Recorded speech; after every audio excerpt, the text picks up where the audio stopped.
Is One Tree Hill's Brooke heading to a very dark place this season? And which guy, if any, will she end up with at the end of the series? I'm Matt Midovich on the set of One Tree Hill with Sophia Bush.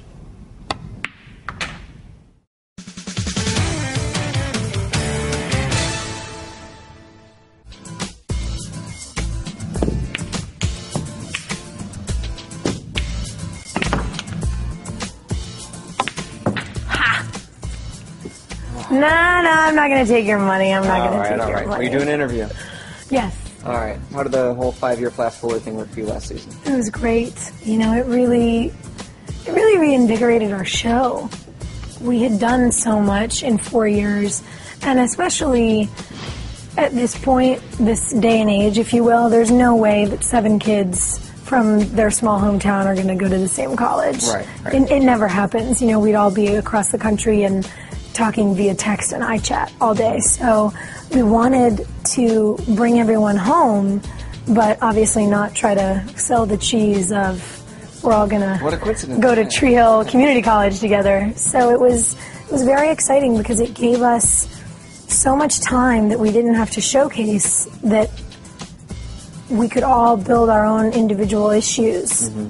And then coming back to it gave us a lot of storyline to work with, and I think we also got super lucky because we jumped ahead and we got Jackson, our little dude, instead of having a little baby on set. So it was rad. So you read the season finale script, do you immediately start formulating your own theories on who he called? Well, I know who he called. Well, we know you know, but at the time, 6 months ago when you were reading the script, are you thinking? Of course, at the time, at first my reaction was, "Are you kidding me?" And then immediately I was on the phone with Mark Schwann. I was like, "Tell me right now." So it was definitely cool because they refused to let us know anything. But our hiatus in between seasons 5 and 6 was only 5 weeks, so we didn't have to wait that long to find out. So what's up with Brooke these days? Does she still have the maternal longings, or are those very much so? I don't think any of that goes away. We're fortunate enough to have aged our characters up to a point where they're not whimsical teenagers. They're young adults who are really figuring out their life. I was thinking that maybe she got a little beaten down and decided to give it up. No, I think if anything, giving up Angie was incredibly difficult, but really reinforced that that's what she wants to do, and it's the life she wants to lead, and spending as much time as she does with Jamie because he's her godson, and watching Nathan and Haley's family just reinforces that desire for her.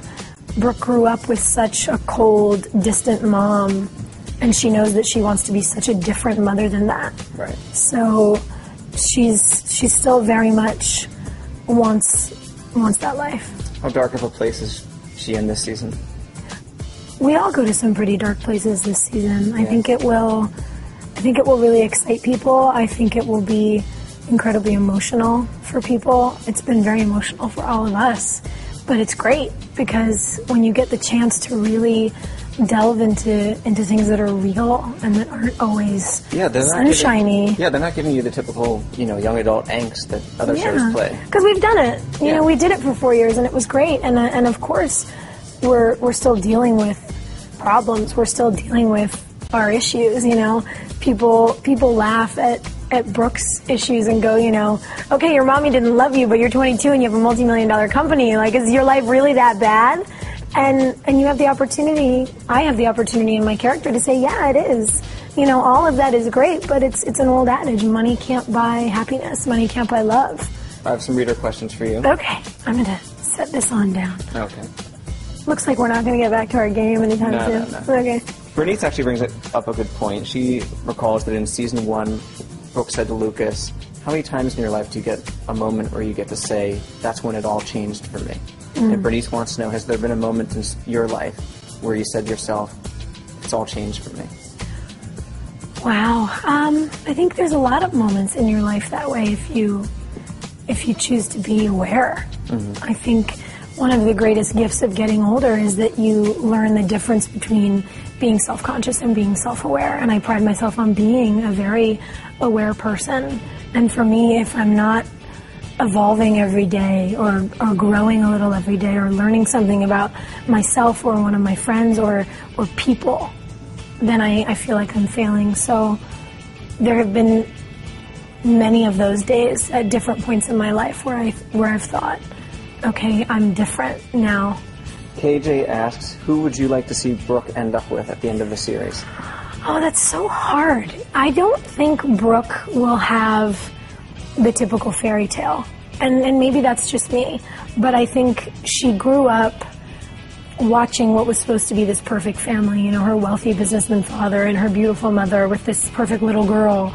You know, to the outside they looked just picturesque. And on the inside the home was really ugly and really dark for her. And Nathan and Haley have that fairy tale. They are the fairy tale relationship in our show. What are the odds that there can be more than one of those in town? Yeah, and I just don't think that that's her path. I think Brooke is going to end up being a mom, but maybe she's not going to have her own baby. Maybe she's going to adopt another kid, you know. I don't think Angie will come back, but she could very easily find herself in another of those situations. I think Brooke will build her family piece by piece rather than sort of have it bloom, because she's putting her life back together in so many ways that I think starting from the ground up and rearranging her own building blocks, those will be things that she pulls in eventually too. And who knows, Mark Schwann might watch this and go, you're ridiculous, that's not what's going to happen at all. But I'm bringing back Chase. For me, that's sort of where I see her life going. Linda wants to know if you have any guilty pleasures. Oh, we all do. Look at my freezer. That's a guilty pleasure right there. Everything that's in it.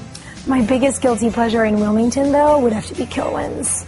It's the most incredible ice cream you will ever have in your life, and the scoops are about this big. Your eyelids like fluttered while you're talking about it. I can't. It's my pride and joy. And it was great because yesterday Lisa and I were shooting at Close Over Bros, which is only 4 blocks from Kilwins, so we went there for lunch. Yes, we did.